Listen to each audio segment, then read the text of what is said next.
Əgər sən ChatGPT ilə işləməyə bu gün başlasaydın, mən sənə 1 il qabaqdan gələn biri kimi nə deyərdim? Videonu axıra qədər izlə, çünki axırda sənə ChatGPT ilə günümü necə asanlaşdırıram bu barədə real prompt cədvəlimi paylaşacağam. Mən aktiv şəkildə bu yola keçən il başladım. Nə ofisim var idi, nə komandam, nə də kapitalım. Sadəcə bir telefon və ChatGPT. İlk vaxtlar mən də sənin kimi düşünürdüm. Bu süni intellektdir də, nə edə bilər axı? Amma indi geriyə baxanda bir şey deyə bilərəm. Bu mənim həyatımda verdiyim ən gəlirli qərarlardan biri oldu. Nə öyrəndim? ChatGPT ilə istənilən biznes ideyasını test edə bilərsən.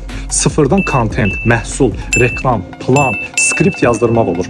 $1000 işləri 1 saatda və pulsuz görə bilirəm. Və ən əsası mən artıq yalnız öz gücümlə yox, alətlərlə işləyirəm. Nə əldə etdim?